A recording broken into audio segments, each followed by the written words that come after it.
I didn't have much access to comic book specialty stores before 1989. Dependent as I was on newsstands, bookstore spinner racks, grocery store 3-packs, and flea markets, the vast majority of my comic book options were very mainstream, mostly Marvel and DC. Finally having routine access to the direct market altered my buying habits and expanded my options. I was still poor though, so most of my experimentation gravitated toward quarter bins. Beyond low-grade and undesirable Big 2 comics, those bins offered a great deal of comics from the black and white bust, flash-in-the-pan color newsstand comics from the likes of Atlas Seaboard, and titles from the indie color busts of 1983 and 1987. That included Pacific, Eclipse, and First Comics. For my paltry money, that last one, First Comics, was the safest bet. Though short-lived, First offered the highest overall quality of material, talent, and production. They managed at least a semblance of a shared universe, unlike the rather pathetic late-life attempt made by Eclipse, and their mix of sci-fi and fantasy was a step beyond Marvel and DC, without going too far outside a fanboy's comfort zone. First Comics had more of a publishing vision as a line, solid branding, and the strong collegial editorial voice of Mike Gold. Like Stan Lee, Gold addressed readers as friends and confidants, but was far less patronizing and shameless. Like Archie Goodwin, Gold inspired loyalty and enthusiasm from the talent who worked with him, which is how First Comics was able to offer such an incredible lineup from its launch. Gold was also willing to take firm editorial stances, like mourning the death of the newspaper strip or railing against moral censors. To this end, Gold also sought out learned individuals to contribute to comics literacy initiatives, perhaps most notably from Charlie Meyerson. Like First Comics, Meyerson was based in Chicago, and like Mike Gold, he had a background in radio. Well before becoming a reporter and morning news anchor, Meyerson was a fanboy, noting his first letter had been published in Herbie number 7. In 1983, a 6-part column by Meyerson titled The Origins of Independent Comics served to contextualize the arrival of First Comics amidst several of its predecessors. While not remotely comprehensive, and in fact mostly focusing on just 4 titles and their related talents, Meyerson's columns were still among the first histories of non-mainstream comics that I ever encountered. Meyerson would further my comics education with the 4-part Scapegoat in 4 Colors, covering Frederick Wortham's McCarthy-era crusade against comic books as a suspected cause of juvenile delinquency, and Collecting Dust, a guide to preserving comic books, which prompted me to stop treating the titles I was buying like a hamster treats the newspaper lining its cage. Decades removed from that early exposure, I'd forgotten all about Charlie Meyerson, but I recently became reacquainted with 40-plus-year-old First Comics and thought a reading of those articles might serve as a nice prelude to the fruits of that reunion. While uncredited, I presume Mike Gold crafted the preamble. Every medium has its pioneers. The newspaper, Horace Greeley. Broadcast journalism, Edward R. Murrow. Animation, Walt Disney. The comics industry has its trailblazers too. Most recently, those responsible for opening up what's become its fastest growing field, the direct sales market. The so-called new publishers, including First Comics of course, have a lot of people to thank. People who were among the first to produce comics for discerning individuals who seek out specific artists and writers who have a more active involvement with the medium than merely buying what appears to be interesting. The fan market, as it's called. People like Mike Friedrich, Dave and Denny Sim, Jack Katz, Wendy and Richard Pini, and most importantly, Wallace Wood. Here's Charles Meyerson's look back at what may have been the first professional direct sales comic book. Stop talking about comic books or I'll kill you. I don't care if the Hulk could defeat the Man of Steel. I'm gonna rearrange your face if you continue to debate whether Logan's claws could pierce Steve Rogers' shield. By the time I did the thing with Witzend, it wasn't Woody. Woody wasn't there anymore. He was gone. It was Bill Pearson, I think, wasn't it? Yeah, Bill Pearson. Gray Morrow sent me to Woody. He was a cautionary tale because my experience at that point, I through Gil, I'd met Russ Heath and a couple of other guys, some members of my generation. I was terrified that I would end up being like Woody, this bitter and angry. Whenever I hear that quote that's attributed to Jack Kirby, "Comics will break your heart, kid," all this other stuff, I have to also feel there's a second sentence in there, which is to say that because I'm different from everybody else, because I've come in here assuming that whatever happened to everybody else is not going to happen to me. I think to a profound extent that was a lot of where Woody was coming from. That he believed he was special, that he believed he was star blessed, and that he would not receive the kind of treatment that everybody else had ever received. I think the difference between that generation and mine is that we went in with our eyes open. And Woody's bitterness and his biliousness, I think, derived from a profound narcissism that expected different treatment for no reason whatsoever, for no justifiable or obvious reason that anybody would have assumed to be different. Woody was really good, you know. I mean, as Gil said, I mean, the two disparate ends of comic book love are Alex Toth on one end and Wallace Wood on the other. For me, it's about Toth, it's about Woody, and it's about John Severin. Woody was a troubled and difficult man who sort of sabotaged himself in a lot of ways. Part 1, published in Comics cover dated December 1983, Wally Wood and Witzend. For me, it began with a small note on the letters page of Mad 112, dated July 1967. Have you heard about Wallace Wood's new magazine, Witzend, which features some of the best comics artists in the world and sells for the amazing price of $1? It was signed Wallace Wood and followed by an editor's note. No, we haven't. And we resent our letters column being used for such crass commercial purposes as this plug. Crass it may have been, but it was one of the few channels open to promote what at the time was an expensive experiment. After all, comic books were still 12 cents. Wally Wood died in 1981, an untimely end to a career highlighted by work at EC, a career that encompassed nearly every major publisher. But Witzend is still published by his one-time assistant, Bill Pearson, also the editor at Charlton Comics. Woody thought that if the artists did their best work, society would discover and support it. It was a naive idea at the time, because we had no distribution at all. We had no way to get it seen, and nowhere to sell it. It was all by subscription. We built a subscription list of about 3,000 names eventually. Pearson says little notes like the one in Mad and in Galaxy would win about 50 subscribers each. The concept originated in 1966 with another of Wood's assistants, Dan Adkins. Dan wanted to put out a fanzine, a comics fan magazine, mainly to get his own characters out there, Pearson says. A finished product made for a slicker presentation to publishers. Limited edition comics publications until then had almost all been projects by fans, interested mainly in writing about or drawing comics owned by Marvel, DC, or out-of-business publishers. Witzend was one of the first efforts by professionals to publish their own work, featuring characters they created and owned. Published mostly through their own limited edition magazines, the first issue of Witzend came out in the summer of 1966. It featured work by Wood and a collaboration by Al Williamson and Frank Frazetta. Most contributors got nothing except their work in print, Pearson says. It was very important to me to get their copyright on the material. Look back at those issues. Our copyright notes were in 18-point type. We wanted to be sure everyone would see them, because at the time there was none of this sharing the rights with the creators. It was a real breakthrough. The first issue went back to press twice, for a total run of about 3,000 copies. Witzend number 7,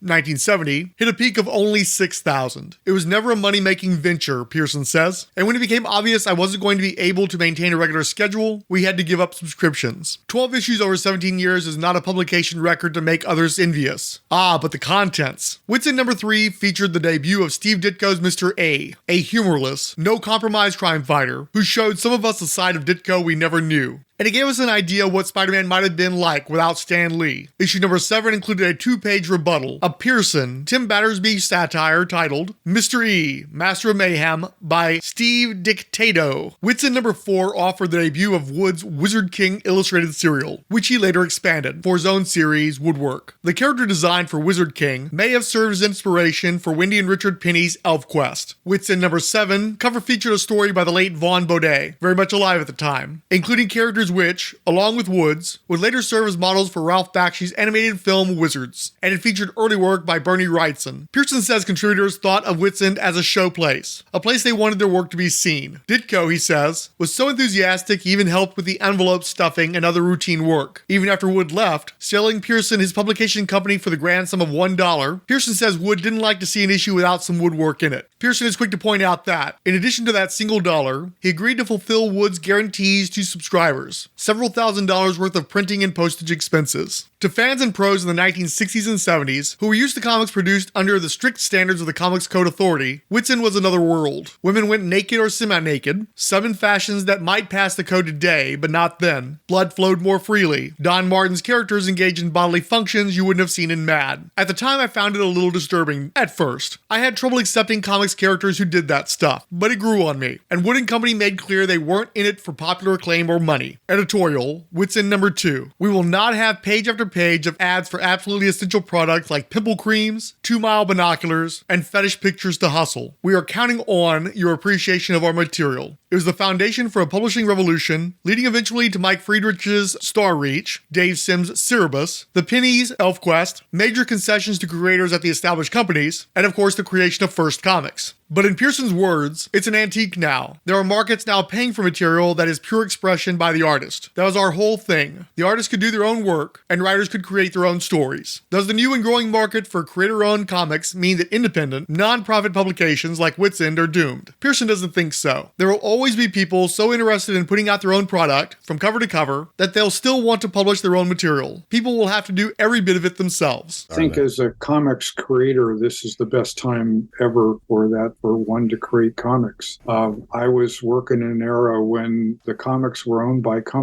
two companies, and you did them because you were fans of them. And as soon as you wanted to do something new and original, the company would tell you, no, go away, which is why I got into publishing, provide an outlet for people to do their own stuff. I only wound up writing a couple of things for myself after all. I wound up focusing more on learning how to be an editor and a publisher. And I found myself really enjoying that work more than I enjoyed the writing. So I was happy to help create an environment in which artists and writers could work together to do the work that they weren't allowed to do at Marvel or DC. And so people like Jim Starlin or Howard Chaykin or Len Wein and other folks were able to do things that there was no other outlet for. Now, as it turns out, none of that stuff stuck. There aren't any movies of Cody Starbuck. The process was really enjoyable, and I was able to figure out how to be in business long enough that it lasted 5 or 6 years. If it wasn't for that, do you think we would have had the independent boom in the 80s that we had with sort of First Comics and Eclipse and even Dark Horse? Well, you're asking me to pat myself on the back.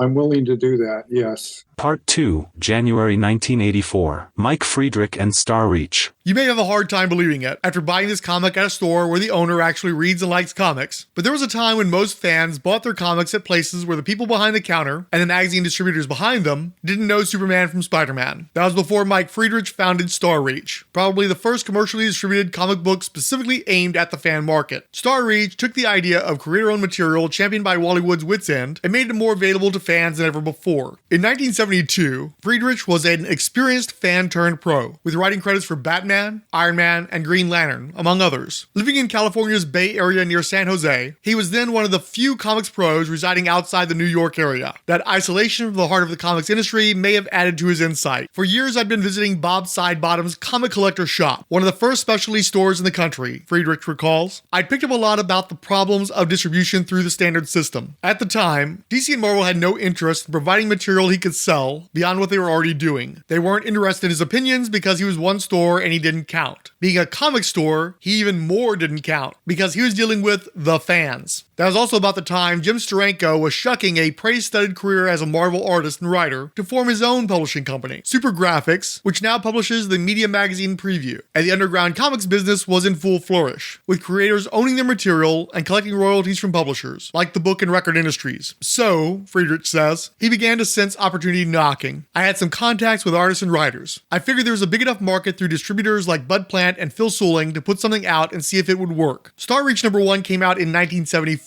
A black and white comic book sized publication whose color cover featured the adventures of Howard Chaykin's Cody Starbuck, a Han Solo kind of guy, pre-Star Wars. The back cover featured Jim Starlin's fable, The Birth of Death. In a stab at equal time, Starlin also contributed a one-page account of the origin of God. In 3 reprintings, the Starlin piece won the front cover position. A lot of stores displayed Star Reach side by side with the undergrounds, but Friedrich says he tried to keep his distance. I knew I didn't have much of an underground market because I was trying to do mainstream fantasy adventure material. Eventually, someone suggested Friedrich use the word ground level to set his product apart from the undergrounds and the above ground titles from Marvel and DC. He says it may have been a put down, but he used it to promote Star Reach productions. Now, he says, it's useless. For one thing, the undergrounds have pretty much disappeared, and the range of work from different publishers is now very broad. Ronin by Frank Miller. DC would not have published that 10 years ago. An underground publisher might not have published it 10 years ago either, because it would have been too straight. An alternative publisher would have had to publish it. But that type of product is now an accepted part of DC's product line, so you don't need to create a distinction between yourself and DC. It gets created within each company. Star Reach was home home to the work of a lot of Marvel and DC's most respected talent. Neil Adams, Len Wein, Dick Giordano, Steve Lee Aloha, Frank Bruner, Joe Staton, Lee Mars, and P. Craig Russell, whose series, Parsifal, with Patrick C. Mason, Star Reach Productions later collected and reprinted in color. Same with Shaken's Starbuck series. Star Reach was probably the first of the ground level or direct sale comics to use interior color. Issues 12 through 15, the last before Star Reach grew to magazine size, featured a few such pages. Friedrich admits what he calls his biggest mistakes. He turned down the chance to publish what would become two of today's most successful direct sales comics, Cerebus by Dave Sim and Elfquest by Wendy and Richard Pini. I should have listened more to distributors. I should have been able to tell Elfquest how to market. I didn't. Dave Sim had been working for me for a while, but when he proposed Cerebus, I passed. I take some credit for giving the Pinis and Dave advice on how to set up their own publishing companies, although of course they actually did it themselves. Eventually, the cost of experimenting with color and other money problems pulled Star Reach under. In 1979, Friedrich left publishing reluctantly, but he says he doesn't regret developments since. After Star Reach folded, he took his know-how to Marvel as his first direct sales manager, developing the Baxter book and co-developing with Jim Shooter the graphic novel format. At the same time, he was using his connections to develop what's become the comics' first talent agency, Star Reach Productions, to represent writers and artists who want to keep control of the material they create. He left Marvel last year to do that full time. He's now responsible for packaging the Elric adaptations published by Marvel and Pacific, as well as Eclipse's D and Agents. I'm dedicated now to fulfilling a lot of the dreams I had in the late 60s and early 70s, winning more control and responsibility for creative people. I can't tell you how excited I am. I see more possibility for comics publishing than I believe has existed at any other time in the business. The relationship between publishers and the readers is much closer than it's ever been. I see more publishers entering the field. Book publishers I'm dealing with are starting to look at the comics business as another avenue, and Friedrich claims a lot of the credit for that shift. I believe Star Reach paved the emotional path to go in this direction. It was the first publisher to say that these specialty stores and distributors count, and that if you listen to them, you can make a lot of money publishing for their market. Mike Friedrich is not alone admiring his accomplishments. Just ask any of us who used to buy our comics from people who looked at us funny. Did you know I had an argument with myself, and it got so bad it came to blows? Yes, it did.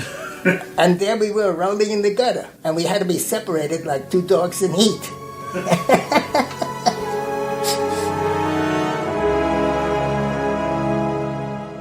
It is inspiring to see somebody be that singular. It's also terrifying, and it also makes you realise how hard it is to do what he did, and why so few people do it. The world's not set up for a Jack Katz. The fact that one exists is a blessing for all of us. And yes, I've been a pauper all my life. It doesn't matter. That's not what's important. What do you do? What does a person do with their life if they've got this unbelievable tide with it? So they have to make, it's a series of choices. And I have never, there's no, I can't stop. That power within everyone, it can stand up against a universe, an infinite verse of negative or speculation of, oh, what the heck, we're only finite and we're not infinite and we're going to die. Oh, no. What are you going to do with a life? Part 3, April 1984. Jack Katz and the First Kingdom. Jack Katz is a hard man to reach. The only way I know to arrange an interview with him, aside from sending a letter to his post office box, is to call Bud Plant, his publisher-distributor in California, and leave a message. But Katz is quick to call back. He apologizes for the secrecy, but he says it's the only way to protect his magnum opus, the 24-issue graphic novel The First Kingdom. It is unlike anything ever written. My wife and I keep all the original artwork in 2 vaults. I take the script out a book at a time. Whenever I go anywhere, we take with us whatever I have at the time. I'm sorry I'm paranoid about this. I ain't taking a chance on anything. Only one other person has seen the unpublished issues, and his mind is totally blown. He goes around in a state of total stupefaction. Katz will say no more about it, except to tell you about the theft of other creators' work and to mention outrageous monsters in my past who have tried to steal the artwork legally. Whatever his reasons for secrecy, at the age of 58, Jack Katz is responsible for a landmark in the history of independent comics. In extending creators' rights rights to mainstream artists. Katz was probably the first to go a step further. Instead of showcasing the work of many, the First Kingdom put the vision of a single artist-writer on the direct sales market. Katz was among the first to use the phrase graphic novel, although his work is more like what is now referred to as a limited or maxi series. I started in the business at 16. I drew Bullet Man and Archie just after it started. I ghosted it in 1946. Then I got a job at King Features. I did everything. Also at that time, although nobody knows it, I worked on someone's comic strip, Who's. Again, a secrecy. That will remain sacrosanct, because I was very fortunate in as much as he gave me that chance. In 1951, I decided to go out on my own. I did many jobs until 1966, when I dropped out completely. Then I did everything else. Taught, sculpted, everything except drive a truck. Why not? I could never concentrate. I started doing strange things like nicking people along the way and backing into other cars. I have a chauffeur, my wife. But by 1970, Katz was back in comics, over at Marvel. I did Submariner. Stanley took out half the pages because he didn't like the story. I thought it was great. Katz did work for Warren and then the short-lived Skywald companies. Work which included the forerunners of the First Kingdom. But he believed comics weren't living up to their potential. Let's say motion pictures haven't been invented. It's Christmas, and your father brings home a package about 14 inches high, 12 inches across. It's a book. The cover is black, except it says King Kong, a fully illustrated novel. Can you imagine what an impact that would have? Katz had an idea he thought would work in that format. Around 1947, after the atomic bomb had been dropped, I kept thinking, what would happen after a nuclear war? I kept it in my head for many years. The regeneration of man after an atomic holocaust. Most of the people are mutated. They live much longer because the pernicious rays of the sun do not eat into our skin as much. There's a continual dust in the atmosphere, and that's why people go around fairly nude. Until the Undergrounds came out, there was no way. Then, I said, if an Underground can take a chance on this kind of material, surely one publisher might take a chance on the First Kingdom. I took Bud Plant the first 7 pages. The artwork was very crude. Remember, I had to learn to draw again in 1969 after a 14-year layoff. Bud Plant took the chance. A damn courageous publisher, Katz says. And since 1974, as of this writing, Bud Plant has published 18 issues, magazine size, with color covers and black and white interiors. It looks like science fiction, but Katz says it goes far beyond that. I've done a lot of reading on psychology, sociology. It talks about programming, why we need to program ourselves, why we cling so desperately to our bad habits, why, when a person does something very successful or very evil, he then goes about to destroy himself and his opportunity. That is the first 20 books. He says the last 4 books represent much more, and he won't talk about them at all, even to those interested in turning the First Kingdom into a movie. Paramount asked for a manuscript. I refused. We had a tug of war. Who the hell am I, an unknown writer, not to give them the manuscript? Why? Can you imagine all the money they'd give me? They'd even have Farrah Fawcett play in this thing. Those morons didn't understand what this was all about. The only way we can get a serious idea across is to keep it secret until it has to come out. I would love to tell you. You'll have to read it. The fellow who did Mount Rushmore ended up penniless. I think he owed about $30,000. He said, I know those people on that mountain are as imperfect as myself, but they were the voice of a body of documents which said I didn't have to take the same job my father did, and because I was born poor didn't mean God wanted me to be poor. He had a purpose. Jack Katz has a purpose too. I want to show the kids, the young artists today, they don't have to be afraid. They can express themselves. They don't have to put across mindless violence. Their precious lives, their ambitions, are very meaningful. They owe the legacy of their existence to the next generation, and they should have the courage to do this. This is why I'm doing the First Kingdom. In my husband's beautiful book, The Line of Beauty, The Art of Wendy Pini, my 2-year-old drawings of elves are featured. I was adopted, and my adoptive parents named me Wendy, and when I was named after the Wendy in Peter Pan. And the name Wendy, if you look it up in you know how you can look up the meaning of names? In certain places, the name Wendy means elfin wanderer. I think that what it's all about for me, and has been all my life, is otherness. I've always had a sense of just being kind of different, and in a number of ways. And I never could put my finger on it, but I know what I identified with from the time I was a very young child. And it would be fairy creatures, creatures that I saw in Disney cartoons, Tinkerbell, Peter Pan. I would see them and I would say, that's me. And then as my ability to draw improved, I would create family for myself. I would create cardboard dolls of characters that I made up in my mind and have them around me in my room because I just wanted to be surrounded by what I considered to be my people. There were very, very few independent comics at the time we got started in 1977. And one in particular was our role model. That was Jack Katz's First Kingdom. It was magazine size, printed on newsprint in black and white, and he had elaborate colored covers. We wanted people to keep the characters straight. We had a large cast. We wanted people to get to know the individual characters and what they looked like, and the back cover portraits helped to reinforce that. Part 4, May 1984. Wendy and Richard Pini and Elfquest. Until Wendy and Richard Pini launched Warp Graphics and Elfquest in 1978, the history of independent comics was dominated by professionals who had left the mainstream to keep financial and creative control over their work. The Pinis were among the very first non-pros to enter the independent field, and they're certainly the most successful. Coming from one of the few female comics fans of the 1960s, Wendy Fletcher's letter in Silver Surfer number 5,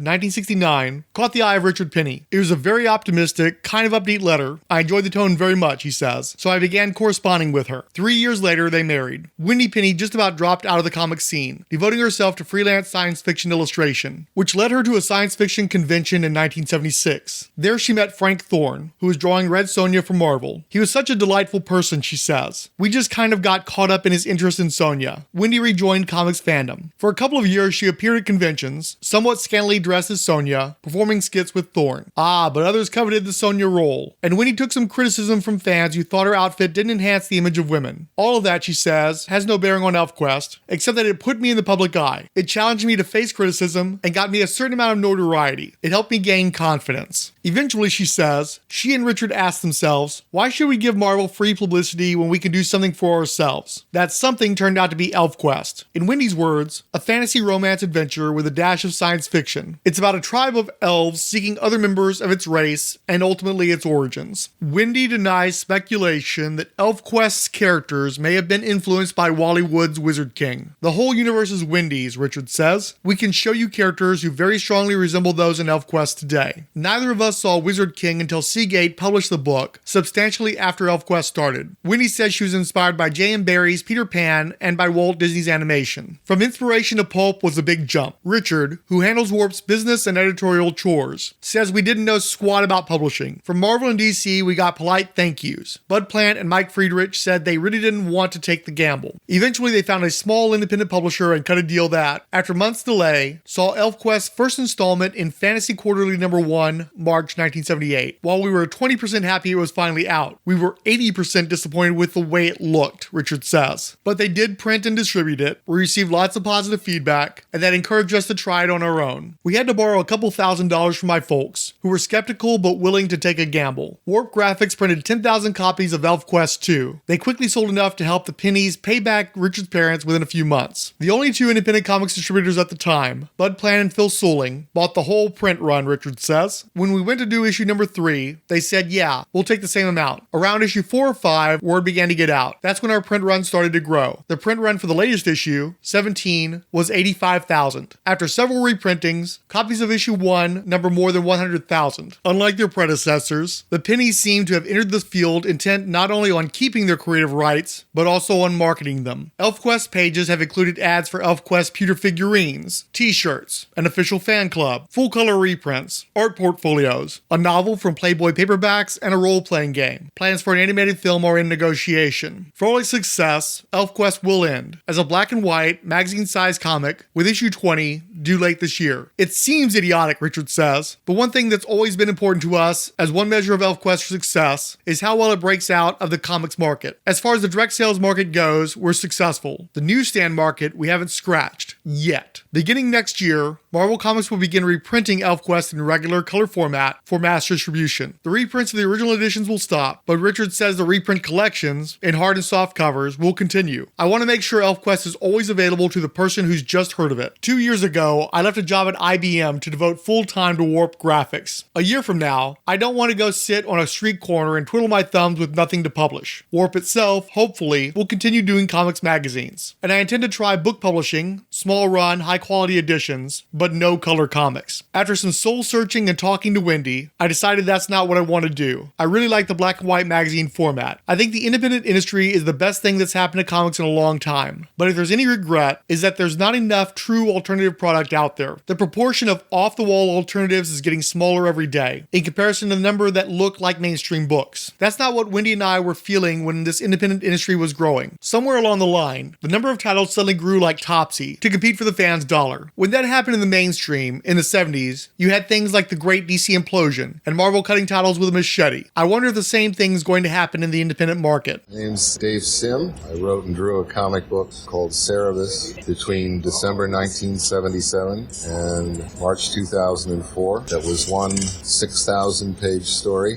And at the first annual Canadian Comic Book Creator Awards, also known as the Schusters, I've been very fortunate to be nominated for Best Cartoonist, for Outstanding Achievement, for finishing the Cerebus 1 to 300, and for Outstanding Comic Book Company, which I co-own with my business partner Gerhard, who also did the backgrounds on the comic book starting in 1984. So he was there for 20 years of the 26 years that I did the book. It's certainly been interesting because, of course, the Canadian comic book field has a long tradition dating back to the Canadian Whites in the 1940s when there was the wartime paper shortage and an embargo on comic books coming in from the United States, which then allowed a number of Canadian comic book companies publishing in color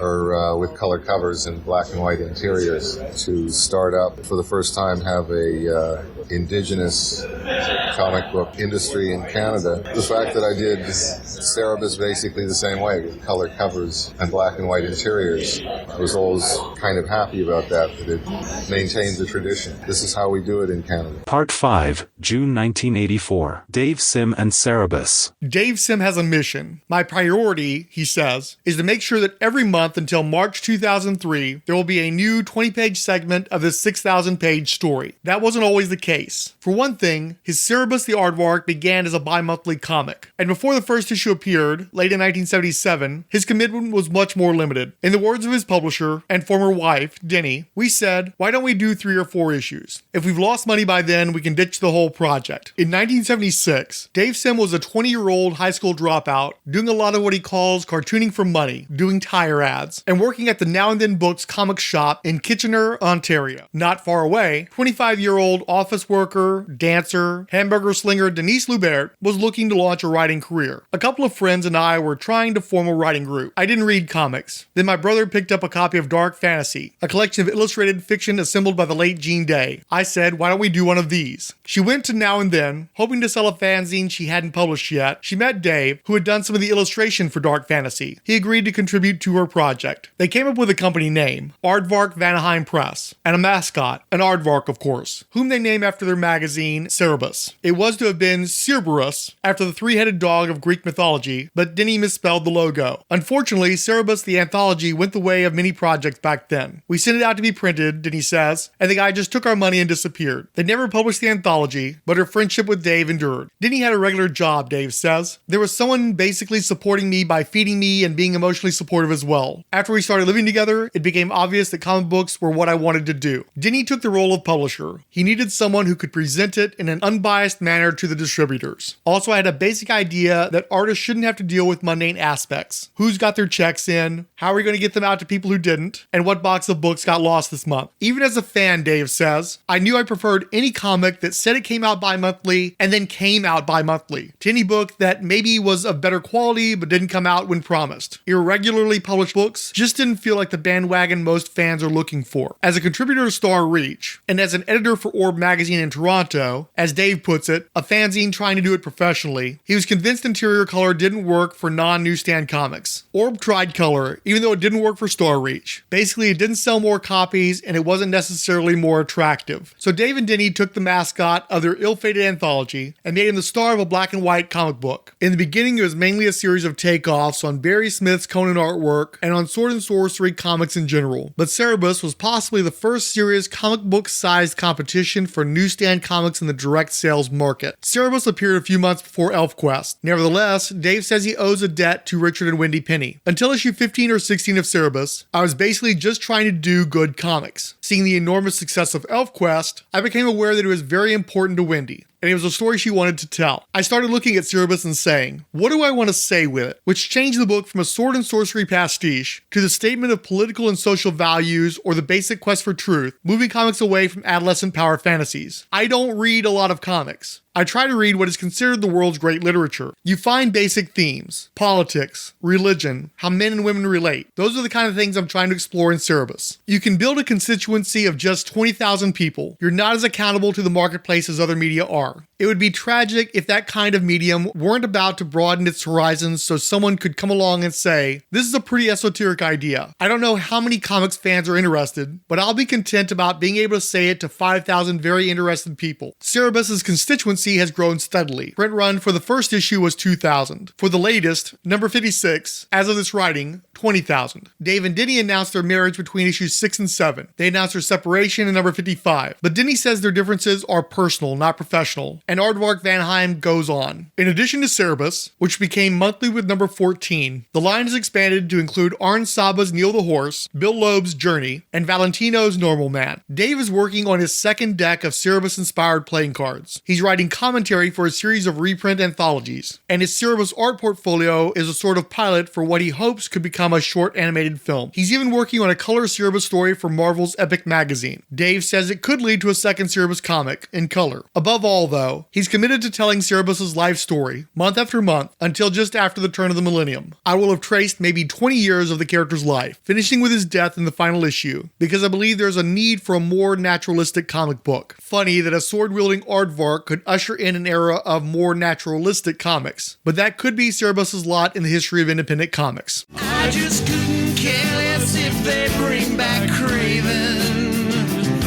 and I don't care if Spider-Man's a clone. Stop spending all our cash on back issues of the Flash, or I swear to God you're gonna spend your twilight years alone.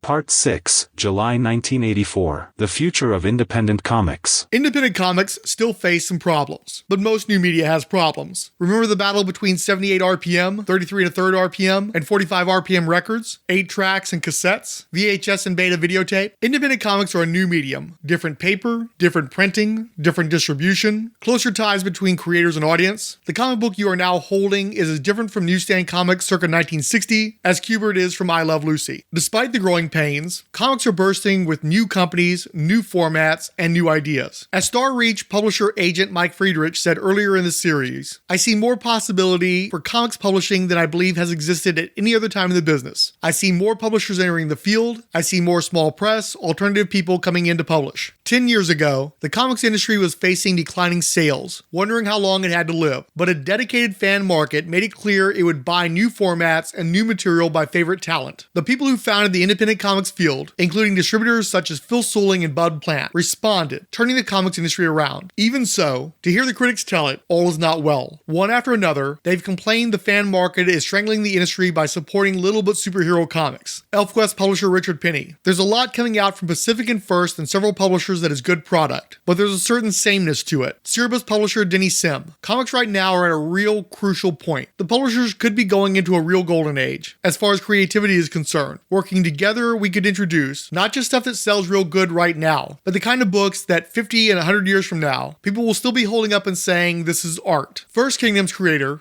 Katz, says he's sorry about the drop in comics for younger readers. The idea of comics is to broaden the imagination at the lowest level, and then introduce the kids into the world of reality on the other. Television and all these other media are just stealing the kids' eyes away. I need the kiddies to be introduced to comic books first, or else they won't be able to follow the graphic novel. The independents may have other problems. As the big established companies have entered the direct sales market, the name recognition and fan following their characters have developed has given them an edge over newer, more experimental projects. The proliferation of glossy reprint titles, in particular, has upset First Comics publisher Rick Obadiah. In their newsletter to retailers, he calls it the Big Dump, designed to dry up available retailer and distributor capital to pillage and rape the direct sales market. Denny Sim: I had 2 other titles I was going to put out this year. I can't because there's no room on the market for them. On the other hand, the established companies are answerable to other people. I know very well that a corporation has to earn more money this year than it did last year, every year, to justify its existence. I have to make more money this year than last year, and they're on a bigger scale. Dealers have some problems as well. One of them, writing in the Comics Buyer's Guide last year, objected to publishers pushing subscriptions. By discounting subscriptions, he wrote, you are in direct competition with us. Do you or do you not want comic stores to carry your product? But the wonderful thing about comics is that they combine words and pictures you can receive without any special high-priced equipment. And because the initial financial investment for most publishers is nowhere near the cost of a TV show, a movie, or a video game, comics are an industry ideal for people who want to market ideas. Witzend's publisher, Bill Pearson, says those people are out there, so interested in putting out their own product from cover to cover that they'll still want to publish their own material. The trick is keeping the industry and the audience open to those people. Cerebus creator Dave Sim: it would be tragic if a medium where you can build a constituency of just 20,000 people weren't able to broaden its horizons so somebody could come along and say, yeah, I've got a bizarre idea, and I think I'm going to stick with that, rather than come up with a new group of mutants. The comics industry is much the same as other contemporary mass media. You have more choices than ever before. With the maturity of FM radio, chances are your town has more viable radio stations than ever. With the growth of cable, you can watch more TV channels than there are hours in the day. With the rise of the direct sales, independent market, you have more comics titles to consider than fans have had at almost any time in 30 years. The industry itself has some tough choices ahead, but the comics might not have survived to make those choices if not for the pioneers of independent comics. You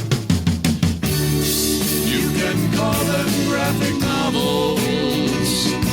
They're still just plain old comic books to me. And I don't see why you must always ceaselessly discuss the post-zero hour continuity. And for the last time, I won't read those curvy X-Men. You know that I prefer the work he did for DC. And if you don't want to die, you'll lose that old Street Price Guide, Comic Buyer's Guide, and Wizard Magazine. But please get the new Invisibles for me.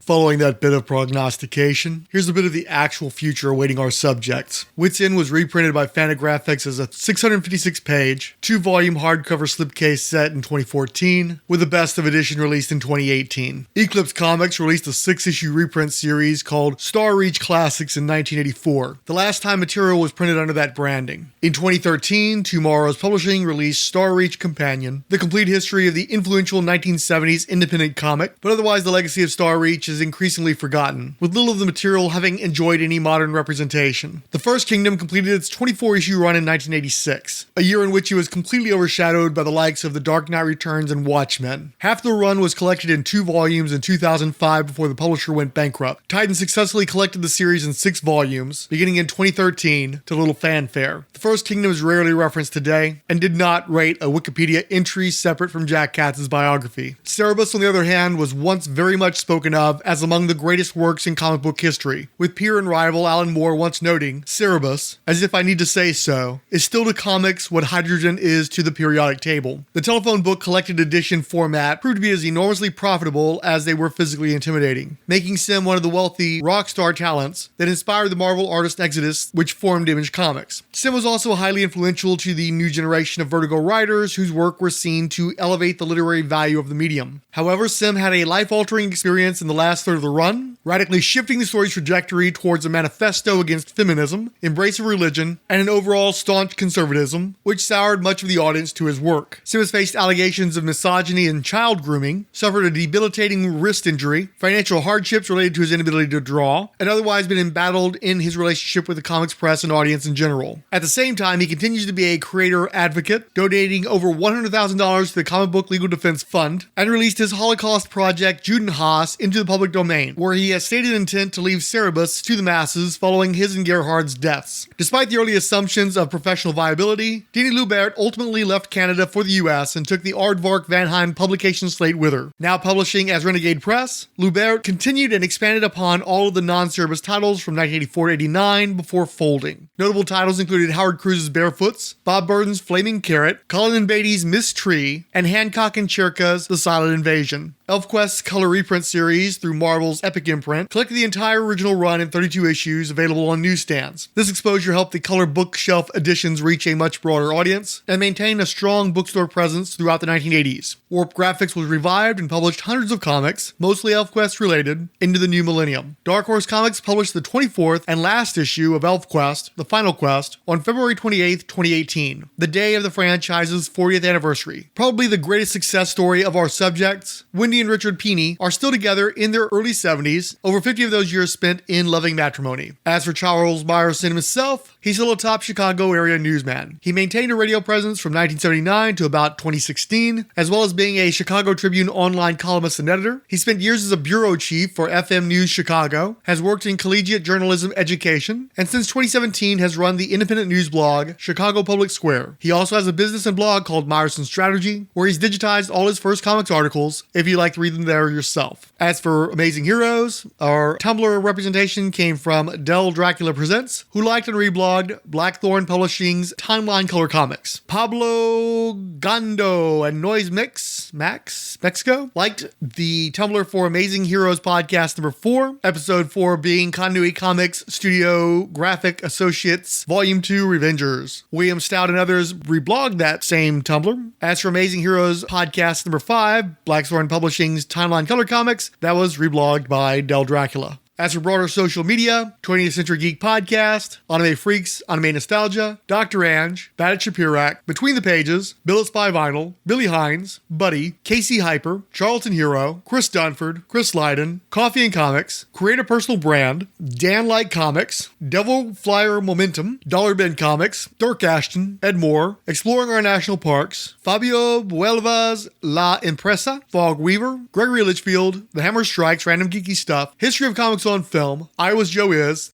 Jim Imbruglia, SCTV Forever, Julia Raoul, Rainbow Edition, who added, I never knew this publisher existed, now this is new to me. Keith G. Baker, King Dinosaur, King Size Comics, Giant Size Fun Podcast, Liz Ann Oswalt, Mike It's and Aliens to Me, My Comic Book Collection 70s to 90s, Nick Spence, Audley God of Snacks, Rihanna Mike, Richard Field, Roger Preeb, Rust Belt Innovators, La Santa Muerte Comic, Speaker of the House Kirk Spencer, Superbound, Talk Nerdy to Me, Tuck, and Wonder Woman Warrior for Peace podcast.